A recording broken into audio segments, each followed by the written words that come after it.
Hello, everyone, and welcome to another episode of Hire Wise Chronicles. I'm Kathy James, your host, and today we have an incredible guest with us.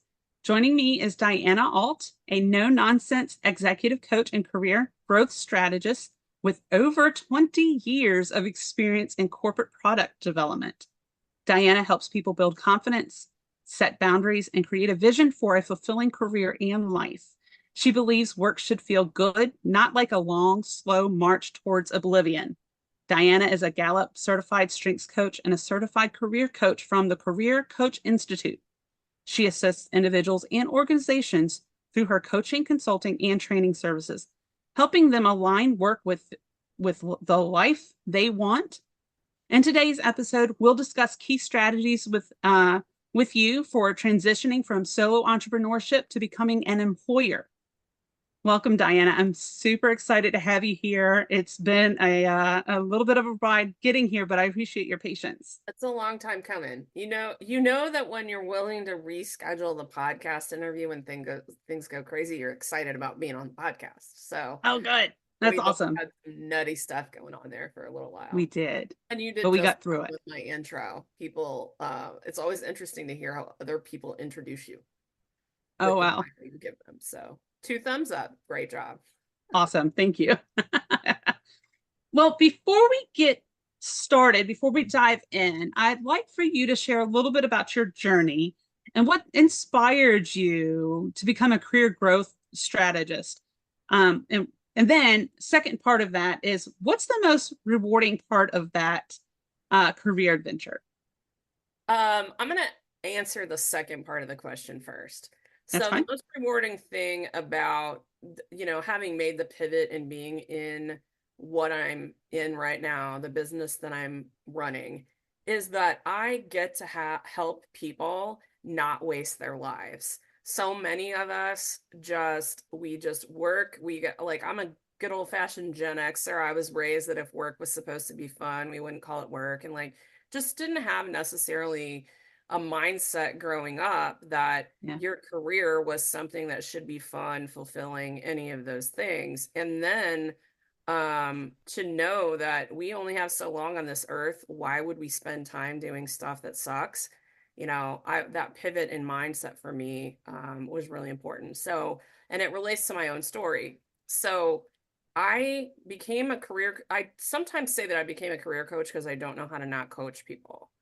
But the real origin of working first, I started in mostly job search stuff. I still do quite a bit of that.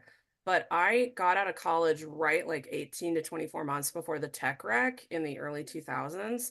I Yeah. was in tech, so my background is software and product management, project management, all that kind of stuff in the software world. I had 2 layoffs within the first 2.5 years after I Ooh. graduated from college, 6 months apart. My parents, who had both worked at the same place for decades, were like, "What have we done wrong with our child? Why can she not hold a job? What is happening Oh, here?" It was really, really, it was just really disconcerting in a lot of ways. And as much as we hear news about tech layoffs now, it cannot hold a candle to how bad it was because now people are shifting the tech economy is much more established. The hmm. internet was in its infancy in Yeah. 2000, 2001, and none of the companies actually made any money.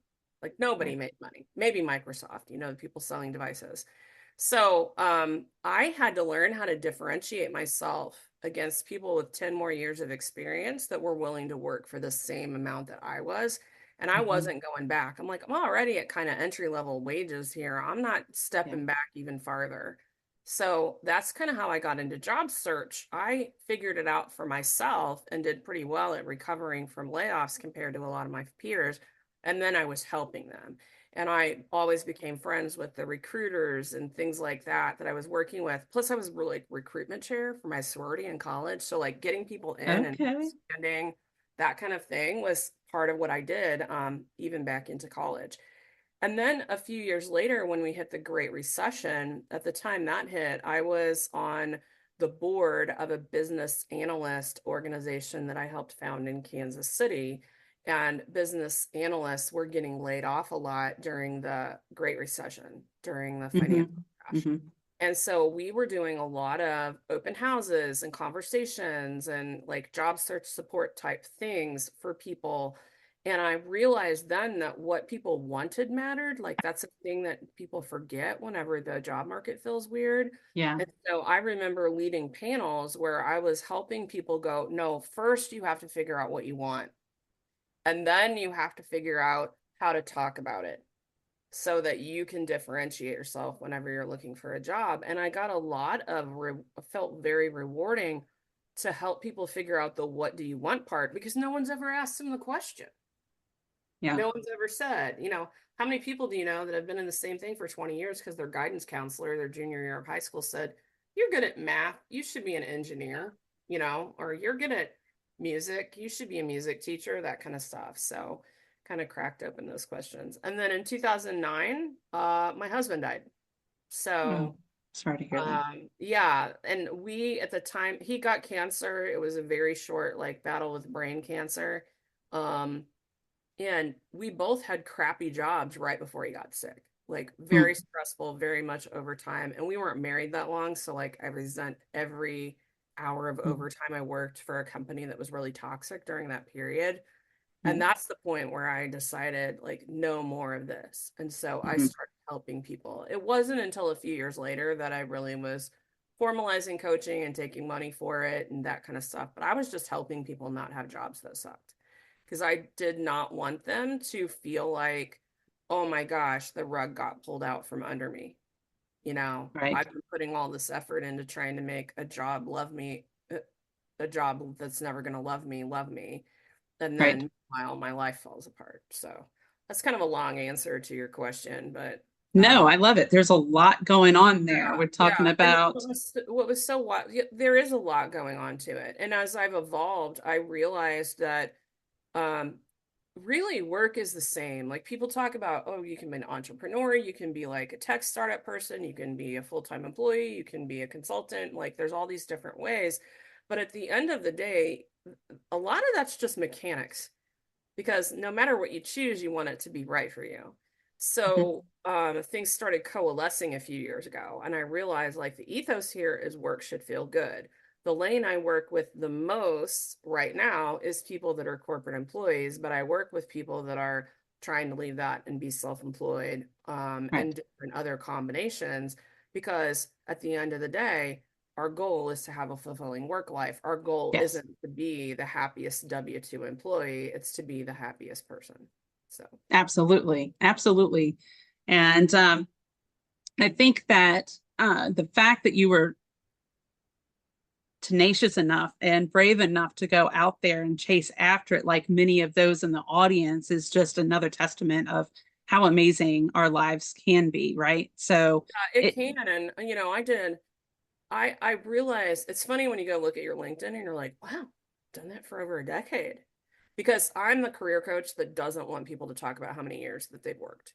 I don't think it's that important. Like, yeah, there's 5+ years of whatever on a job posting, fine. But really, what results can you bring? That's always been my focus. But when I looked back at the end of last year and I'm like, wow, I've been doing this thing for a decade. That's a long time. Um, it really kind of hit me, but it's evolved several times. And I went full time in 2019, like 10 minutes before the pandemic started in early 2020. The reason I did that is because I just couldn't, I was at a toxic employer and I absolutely. Yeah. just couldn't, yeah. And when I talk about toxic, there was both overwork. It took 2.5 people to replace my work whenever I left. Mhm. 2.5 FTEs to replace me, and I'd been begging for help for over a year. And Yeah. then also there was a situation where some uh, harassment issues were being disregarded. I wasn't being harassed, but I was basically an advocate for some people that I was safe to come to. And I worked with an executive that didn't pursue it. He was lying about it. I'm like, where's the investigation? What's happening with Oh, that? And basically he right. was lying. And the situation was some people being discriminated against based on visa status, which is unacceptable on every Right. level. So Well, you've got a wide range of experience. yeah, Some personal to you, and then some where you've helped Other, businesses through, right? The yeah. hiring, the firing, the scary pieces. So you've got a little bit of everything. And I'm really excited for our audience to be able to glean from your expertise.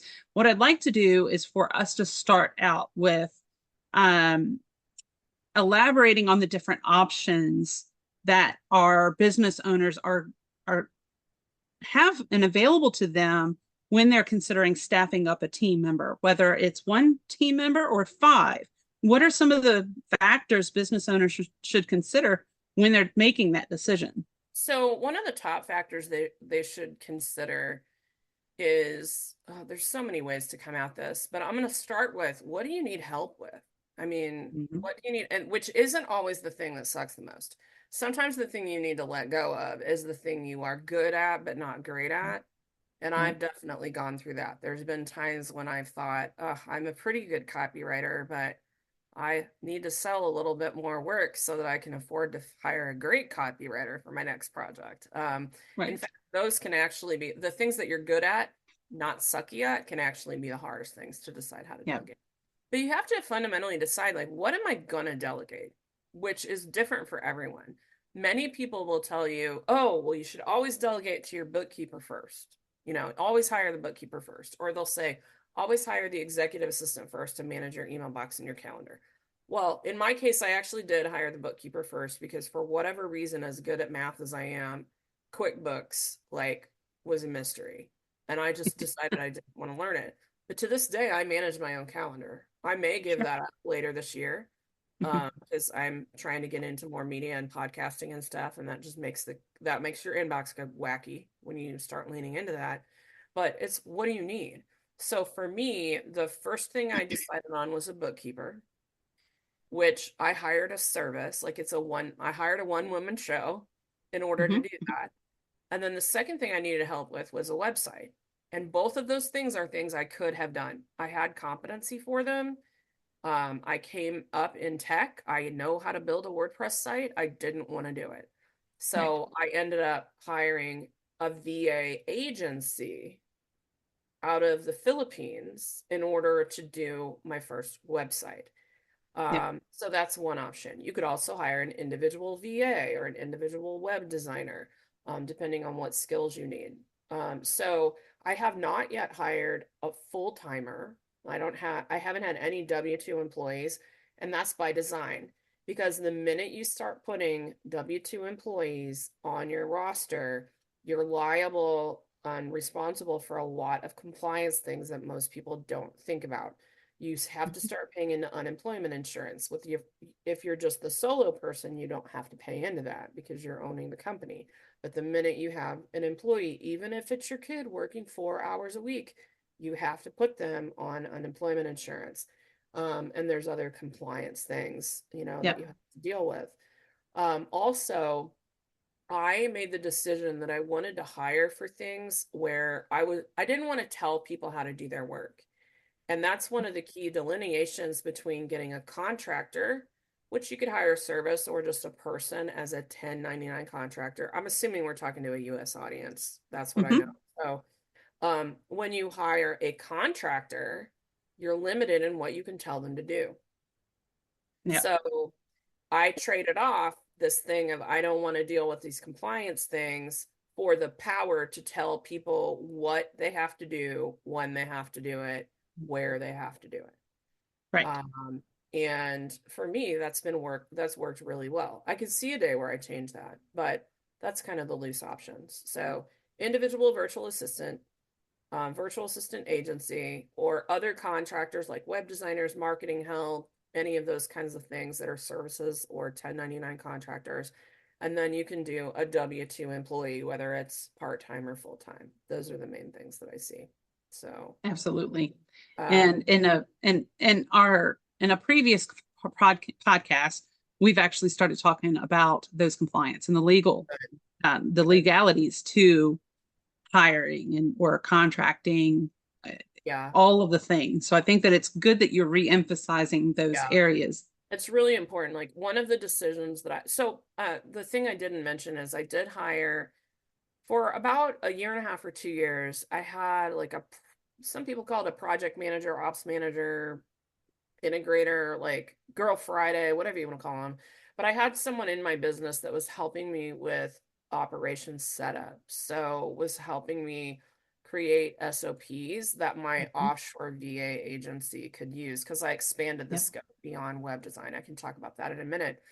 And I used a service that helped source that. So it was the equivalent of using like a third party recruiting firm. I Right. found one that specialized in part timers that do OBM work, executive assistant, integrator Yep. type work. And so I went through that whole process. And when I went through that, one of the things I told the lady that runs the agency is I will not work with someone from California. That is a no go. Yep. And There the reason are, for that, yep. there's And two I'll reasons. let you elaborate on that, but the California laws are Yeah. super important and you need to know them. Yes. So if you are going to hire a 1099 out of California, you have to have an LLC presence in California. Mhm. And that can cost about $900 to $1,000 a year. And they are much stricter on, there's nothing that I was doing where I wouldn't have been allowed based on scope of work to Mhm. have a contractor doing it from California, but I just decided I didn't want to fool with that. Sure. There was also the time zone thing. I'm in Central Time. I didn't want two time zones away. I ended up hiring an Eastern Time person for that. But I just said no go on California. And she had people that applied from California. And I was, no, Mm. I'm sorry, they're good. We can find somebody better. I did not want to put the risk because the penalties are insane for a very small business if you violate anything related to contractor versus employee at the federal level or the state level. So I didn't do that. Absolutely. And the same goes for hiring internationally. You need to make sure that if you're going to hire internationally, that you're also complying with the laws of that country when it comes to wages, right? Yes. So you need to make sure you do your homework and you do your due diligence to make sure that you understand that. Uh, Yeah. you want to protect yourself Yeah. as a business owner. So I It's decided that I did not my virtual assistant agency that I work with is based in the Philippines. Um, the woman who owns it has a business partner who I believe is in Florida. So she has lots of her clients are in Australia, Western Europe, US, Canada. Like those are her Mhm, primary mhm. markets. And she has a business partner that is in one of those markets. I think it's the US, so that she can keep clear of what the expectations and culture would be like Right. for the market she's working in. That's good. Then she also has a large operation. She's got 60 or 70 people working for her the last time I spoke to her. So she has a very vested interest in making sure that not just the service is good, but that everything's compliant to Filipino law in a way that if you go and look, like there are websites where you can hire a Filipino VA for $4 an hour, and they would think that that's a pretty good wage, but that did not work for me for a few reasons because I don't know enough about the law in the Philippines to know what's okay and what's not okay. And I didn't feel like learning that. But the most important reason for me that I chose this agency is I knew several people that used them successfully. And they also operated on a blended rate model where you had access to the skills that you need. Very So good. instead of saying, I need a web designer and it's going to be X dollars an hour just for web design, I basically would buy an amount of hours that was appropriate for, per month or per quarter. There were different arrangements, but I got a blended rate and I could have an admin person that worked on, clerical customer service stuff. I could have a web designer. I could have someone to work my Kajabi platform. I could access video editing and all that stuff. And all I have to do is just go put stuff on a Trello board. It's like some things go into Trello and they come back out. And I've worked with that agency for 4 years and it's been very successful because Awesome. of the model and it can flex as my business is flexed. So, Very good. yeah. Another thing, Awesome. another thing with that, if for anybody that chooses to work with international help, whether it's an agency or an individual, remember that these people are here serving you, but they're not your servants. Absolutely. Yeah, that's a good transition into our next topic, actually. I'm glad that you brought that up because I think that we need to understand the key mindset shifts that need to happen here. Okay. It's a mindset shift from being a solo entrepreneur to being an employer and understanding what skills need to be developed and as we make that transition from solo entrepreneur to that employer. So I'm glad that you elaborate on that a little bit. Okay. So I don't necessarily view myself as an employer simply Right. because I have decided to craft my business using, service providers that might have their own LLC or, that kind of stuff. I don't have W-2s at this point. Sure. But I view myself as a team leader for sure. Absolutely. And some of the mindset shifts I had to deal with are number one, you're not the smartest person in the room on everything. Um, are you a Disney person at all? Do you know anything about Sure. Disney? Yeah. Okay, Mhm. so I hang out with a lot of people that are huge Disney freaks. I am not in that category, but I've I'm met, not either, but my aunt, my but nieces yeah. love Disney. Do you know about Roy and Walt? Roy, is Walt he? Disney, Roy Disney is Walt's brother, Oh, okay, I see. Yes. and Roy Disney is why stuff happened. Because basically Walt strolls down to Central Florida around Orlando and is like, we shall build an Adventureland here, whatever he called it. I don't know if he was already calling it Disney World. Roy was the financial and operational genius that helped make those things happen. So Roy would not think he's smarter than Walt at Right. visionary. Walt would not think he's smarter at Roy at getting those things done. So you have to view anybody you bring into your business a little bit that way. Yes. For me, there are things I knew how to do, but I didn't want to be the expert in them because what I want to be the expert in is being a communicator, a coach, a consultant, potentially at some point an author and a podcaster like you are. Yes. And Mhm. I cannot have in my head the weight of also being the best project manager and the best executive assistant and the best web designer and the best all of those things. I struggle with that a lot because my background was in systems. Yes. And when my brain has loops that are open, it drives me crazy. Yeah. So I have to trust people to do their job, and I have to respect them enough to tell them what I actually want instead of making them guess. Yeah. Absolutely. Because it's not fair to make people guess and then say that they are not performing well. Another thing is that another mindset shift was that really we have to respect the culture that the people come from. So I spent a lot of time when I was in tech working with people based out of India. In fact, the last 4 years that I was in tech, we worked with a pretty large tech vendor that was based out of Bangalore. Probably over 50% of the people that I worked with for 4 years were from that team. Most of them I never saw their face because Right. we were on conference calls. It was even pre Mhm. being cool since I left that job in 2019. But I had to understand what it meant to criticize someone from that team, to ask them for something, what their work ethic looked like, and also what was important to them outside the office. In the Indian culture, there are a lot of people that travel on the weekends several hours. They live in Bangalore, but they travel 4 hours by bus or train to get home for the weekend to spend time with their family. And they're more of a collectivist culture than the US is. So they also, though, want to please their clients. So I endeared myself to the people that were Indian from my team by doing everything that I could to avoid intervening on family time. And also by making it crystal clear that if I asked them to do something and they thought it was not the best thing to do, that they had all the permission in the world to push back and tell me what they thought. Because naturally, they would not do that to their client Right. in the US. Right. The same things transferred over very well when I was working with the team in the Philippines. They're a more collectivist culture. Their family is their top priority. And so we had to work, and we were 14 hours apart, 13 to 14 Yeah, hours. it's huge. In India, I was 10 and a half hours apart. So it required a lot of what do you need? What do I need? How are we going to communicate with each other? No, I don't want to get up at 7 a.m. and have a call with you. We're going to do everything we can asynchronously, and we're going to save meeting face to face for when we actually need to make a synchronous call. And we figured all that stuff out together.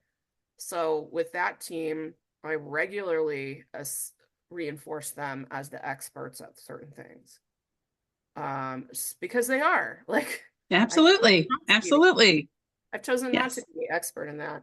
Um, and that has made me, I've been able to do some things with them that maybe other people with a business of my size wouldn't have been able to do because I'm a smaller client for them. I'm not a big Sure. client. I'm a small client for them. And then treating people like people. There's a really, especially with regard to contractors or service providers, they treat them like widgets. Well, I don't want to be treated like a widget by my service provider, so I'm not going to treat them like they're a widget. Correct. And the most recent example where I really leaned into the humanity is in the Philippines. They had a lot of flooding in the latter part of 2023. And for the price of a dinner out, I could make a big difference to my project manager that Yeah. literally lost her house Right. and that worked so seamlessly that I would never have known, except for she was out a couple days. She's literally moving because she lost her house and almost everything. Yeah. Carol will be out for a couple of days. Well, Carol's life got ruined in a lot Right. of ways. And so I leaned into what can I do to help this person? Yeah. So Just I leaned into the humanity of it.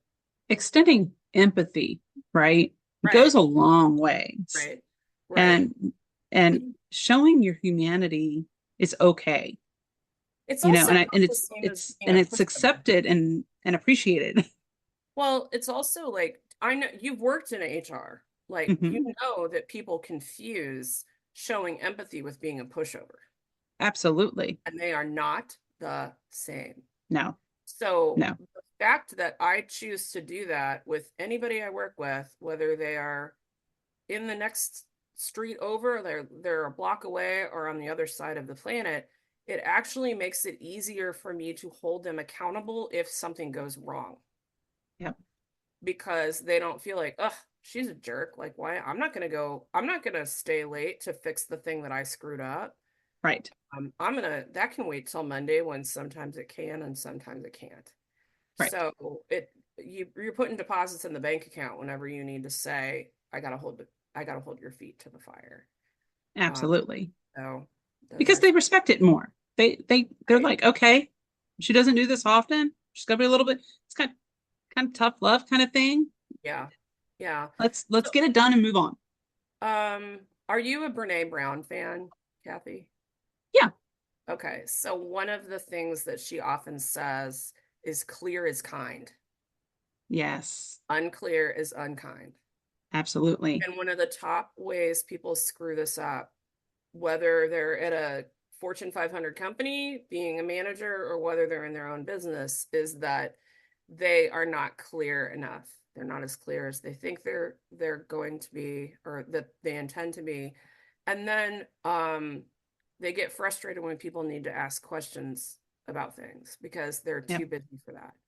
Well, I'm all for like make the SOPs, start people off on that, like give them tools so that they can be taught to fish. Absolutely. But I don't want to be held accountable for having to learn every single thing and Oh do it no. the Mm-mm. first time. You've got to have a balance. There has to be build a relationship. You can't just push the paper across the table and expect that to be okay. There Mhm. has to be that that connection. You have to engage. You have to be willing to roll your sleeves up alongside them and to make it a true team effort. You can't just the SOPs are there, the job aids are there, the demonstrations, the video demonstrations are there. They're great. They're backup. They're there in case someone needs it, and to make sure that the key elements are consistent, but it does not replace human touch. No, it doesn't. It does not at all. And my brain works differently than a lot of other people's brains. I spent years designing detailed enterprise level systems. So my brain There's pros and cons to that because sometimes I have trouble getting the SOP written. Like I want to over engineer the SOP. Yeah. Sometimes the woman that worked for me for a while, as a contractor doing that work was like, Diana, calm down. They're gonna get it. What you're asking me to put in there, it might make it more confusing. So trust me on this. Let's test it. Let's see how it Yeah. goes. We need more detail. We can add it. So she helped push me on that. But yeah, my brain is like, I need all the details because Yeah. I worked on healthcare software. Like people could die if it was wrong. Oh, yeah. So, my Yeah. freaking jobby email sequences are no one's dying if there's a Right. mistake in that. Right. So yeah, that was really important to know. Um, there's so Well, much. let's talk about, we've talked about some of the mindset, the importance of having those mindset shifts and ensuring that we're, you know, leading our new team, whether they're employees or contractors, with the mindset of, you know, showing gratitude, showing kindness, empathy, keeping keeping their culture in the forefront. But let's talk about some lessons learned here from mistakes that you have made or you've seen others make. I Oh, think this will be a really good bow on to the conversation because yeah, we we're going to mess up. It's inevitable, but it's what we learn from that mistake that makes the difference. yeah. I love this topic so much. So, one of the big mistakes that I see, the two biggest mistakes I would say are around clarity, which we touched on a little bit. I'll dig into Yep. that some more, but also around control. So, related to control, one of the things that I tell people, and they fight me on it all the time, is you can't control nearly as much as you think you can. You Right. cannot make anybody do anything pretty much ever. Ever. And it's funny because I'll say that to people, and I'm like, I'm an Enneagram 8. I'm going to make bold statements. That's just how I roll. And they'll try to pick it apart. And they'll say, well, of course you can. Like, you can fire them. I'm like, you didn't make them do the thing. Right. You made it unpleasant when they chose not to. Right.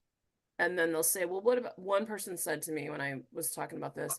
Well, like if your toddler pitches a fit in the store, you can just pick them up and lead them. Again, that did not stop them from pitching a fit in the store. That just made it less pleasant for literally everybody, especially you that had to leave the basket in front of Right. the Publix or Hy-Vee or whatever your grocery store of choice is.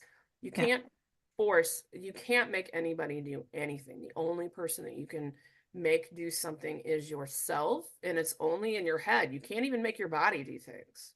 Right. So I'm at the age where if I sleep funny, I'm out of commission the next day because my Yeah. neck's all jacked up. That happened to me earlier this week. So understanding the difference between controlling someone and influencing because you've Yeah. given people the tools that they need to do their job, you've given them the information, you've tried to treat them well to, you're like aligning with their currency because some people's currency is money and some is Yep. attention and some is opportunity. Exactly. Yes. Those things you can influence. They're two very different things. Mm-hmm. And I Mm-hmm. see people all the time say, I'm going to make somebody do. I'm like, you ain't making nobody do nothing. No. So, what are you really trying to achieve, and how can we influence it with good process? Yeah.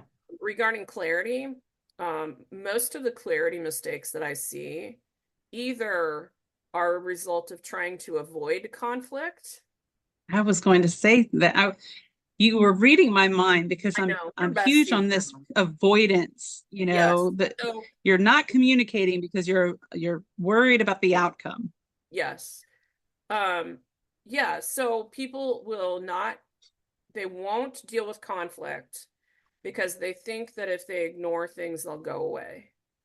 And that is sometimes true. Like honestly, sometimes it is. Sometimes your coworker walks in a snit because they got a flat tire and they got rained on while they were changing it and they're a mess before they get to the office or whatever. And then by lunch, they're okay because they've taken care of the problem. They've gotten some coffee in them and they're good.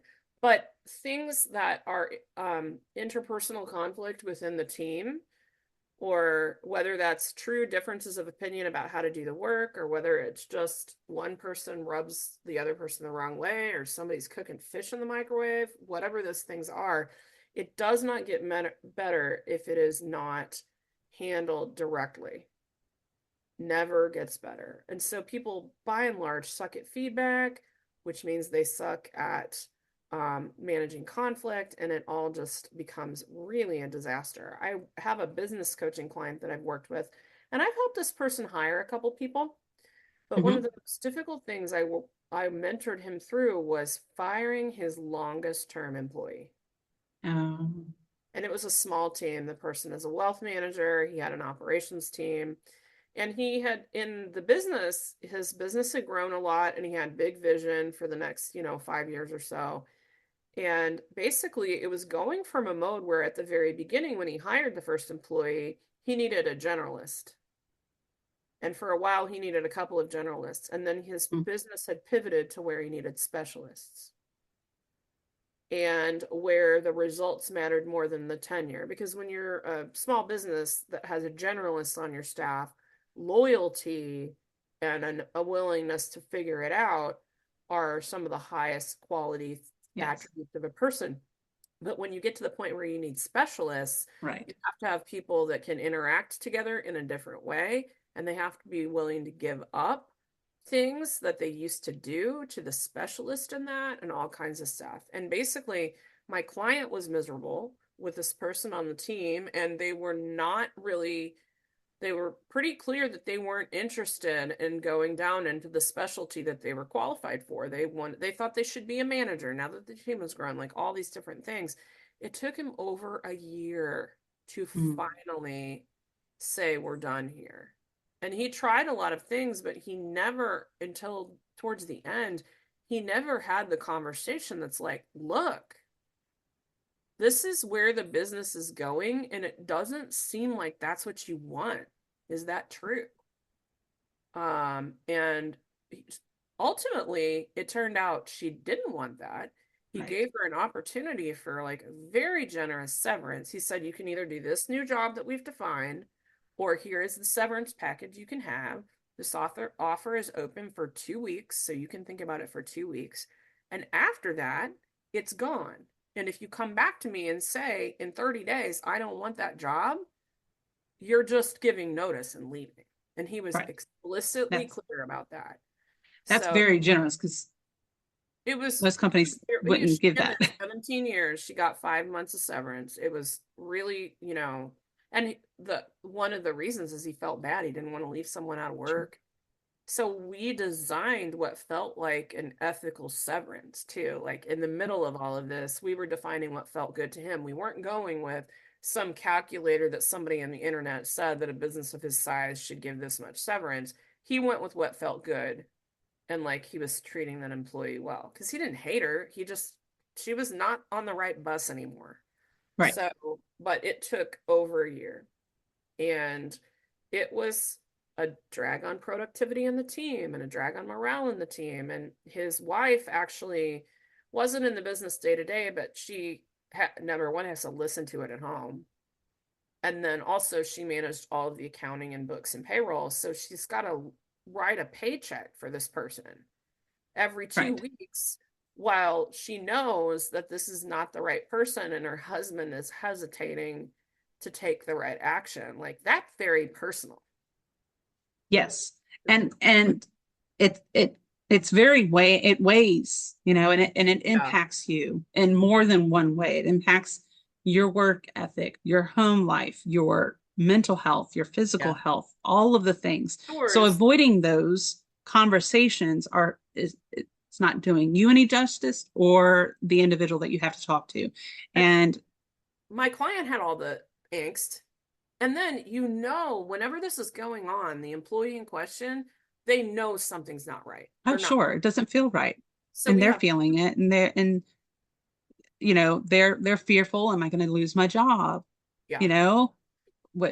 All the things. That's really, it's like trying to control too much and not being willing to be clear and address conflict are two of them. Absolutely. So we meandered all over. What's that? We meandered all over the place with this. This is great. No, I think it's good. I think that our listeners need to understand how important this is, and that this is not a going into on this adventure of becoming a team leader or an employer, whatever it might be, is not a decision to take lightly. We don't want to scare them, but at the same time, we want to absolutely prepare them to make that next step. And everything that we touched on today, I'm sure is causing our listeners to think, and to consider. And we're also going to be able to give them valuable tools to help them to get to that place, right? I just thought of one thing that Yeah. when I was working with that client, the financial services client, that came up, and it was like a oh moment for me. Uh-huh. So in the midst of some of the like reorganization and expanding of his business and all of this thing, one of the things that had happened is like the 8-year-old employee handbook had to get reviewed. You know, Mm-hmm. now I'm not an attorney, but what I did with this person is I went through the handbook and pointed out things where I suggested making change. We talked through like policy changes he knew he wanted to make. I looked for other red flags. And there was a point in time when it was being considered that the anti-discrimination policy for the company would include gender identity as one of the things that you could not discriminate against. And I'm like, I'm Right. pro that, Right. yeah, let's do that. This type of policy, you definitely, when you're doing an employee handbook, want to consult your employment lawyer. And here's why. Yes. His lawyer pointed out that if he had that anti-discrimination policy, for it to have teeth and to be clear that he actually meant it, he had to put health insurance in place that covered gender reassignment surgery, hormones, all of those Wow. things. And when he went and looked at what that costs, it was a lot of freaking money. He had a whole staff of cisgender white women at the time. Like he happened to have a staff of all women.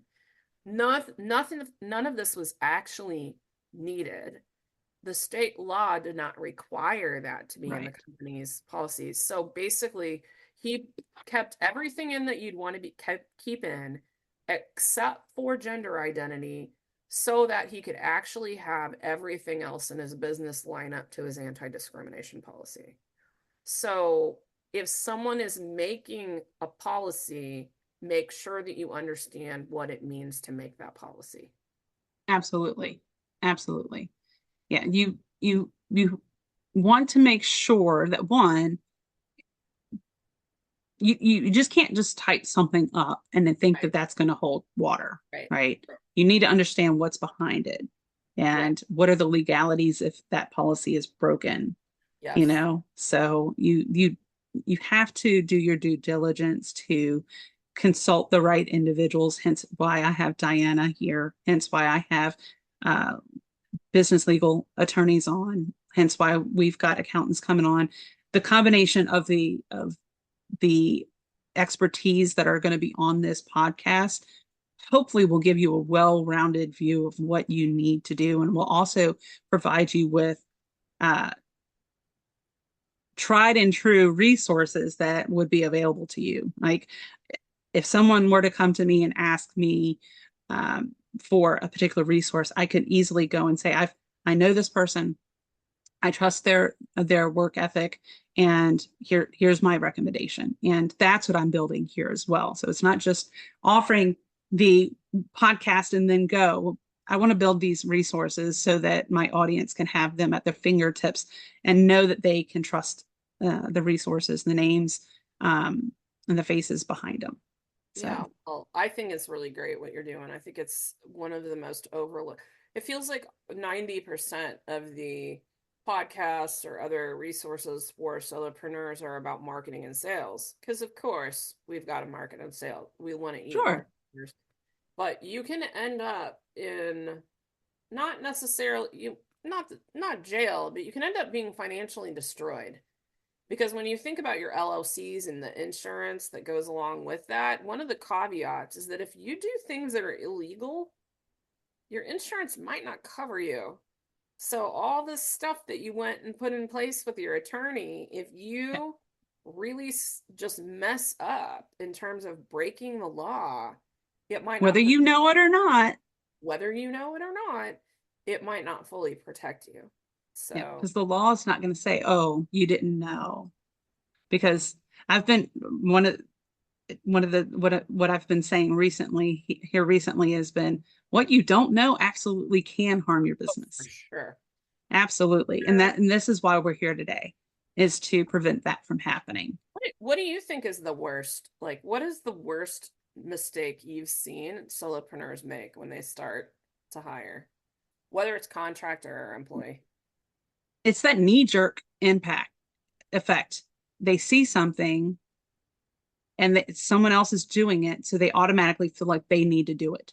Got And it. they Yep. they make impulse decisions to go and hire XYZ Mm-hmm. because of the flashiness or Right. because someone else is doing it. And it's happening way too often. And some of them have had really good success and others have not. Yeah. And when they haven't, they're not thinking, oh, I went about this the wrong way. They just think it's the individual on the other side of the screen. And that's not always the case. We have Yeah. to do our due diligence. We have to make sure that um, we're setting up all of our business operations. First of all, so many of us are, we're not there yet, Yeah. and they're if you don't even have your business operations in place, are you really truly ready to take on that contractor or that new associate? So get the foundation level set, at least And established. I'm going to push back on you on that actually. Okay, all right. So I think that that's needed, but I think sometimes people don't know what they don't know. And so in my case, well, I kind of knew what I needed to do, but I didn't have time or desire to do it. So it is fair to say, you know what, I need certain operational processes in Sure. place and have the hire be responsible for creating that with you. That is what I Right. did. Right. Um, Whenever I was creating client onboarding and like probably 10 other SOPs that I have in place. But I also told her I don't have it. Like, this is the job. So you cannot expect it. I'm happy to spend time talking through, but you need to understand where you really are with operations and make sure that it matches up with what your people are going to expect and what's going to set them up for success. Right. So, hiring an administrative assistant that's largely supposed to be a doer for you, you need SOPs in place. But to hire a person like I did, they're a higher level. So they Right. put stuff in place and you just have to Right. think critically about it. And for anyone that's thinking, well, I really need an administrative assistant, I don't need the higher level person, great. Go get a contractor, bring them in for 30 days, have them write the top 10 SOPs that need to be Yeah. done, and then have it ready whenever you are going to hire your VA or you're going to bring on your admin assistant. Absolutely. People don't, Every business need is different. yeah, Every contractor is going to be different. So understanding what your needs are going to be important. And yes. that's why it's important to kind of understand what the landscape of your business looks like. Yes. This is really important for people that have spent virtually their whole career in companies where almost everybody is a full timer, or even if they're Mhm. part timer, like the vision is for them to be there long term. Because when you are working in a micro business, you are much more likely to need someone for projects than you are when you're like, okay, well, I work at Amazon in product management. No one's going to hire a product manager for 30 days and let them go. Right. You can't even understand the Right. products you're working on for 6 months.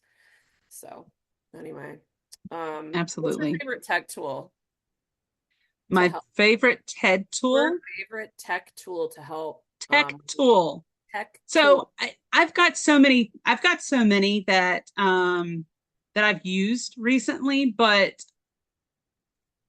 I think that one that I've gravitated, and it might not be my favorite, but I think that it's one that's absolutely vital, especially for those virtual solo entrepreneurs that are looking to hire virtually and they're wanting to protect their their passwords and their data, you don't have the money or the budget to go out and have a VPN, right? You can't, and you don't have the budget to take on and 5 more seats of subscriptions, right? Those licenses. So how do you give your virtual assistant access to the databases and to the CRMs that you're using?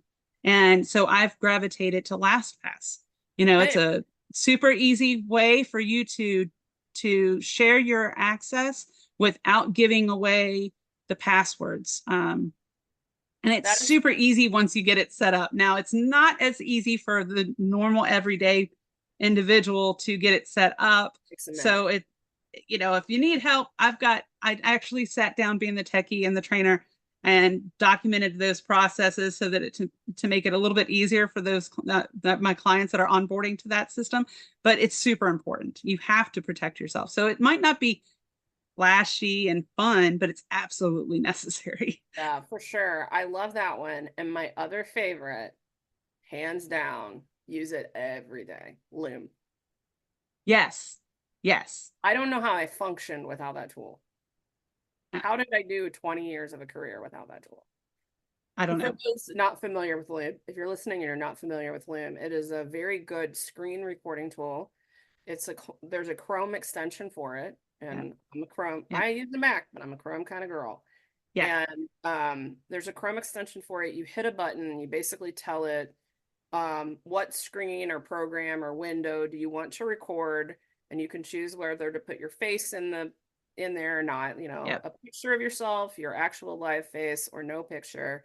So I use it to record training. I have coaching clients that'll send me emails, and when I'm thinking if I have to type up one more freaking email, I just so I Yeah. sometimes send voice or video notes Yeah. back, and it actually helps with SOPs too, because some Yeah. people are reading learners and some people are Somewhat learners. visual. So yeah, those are great.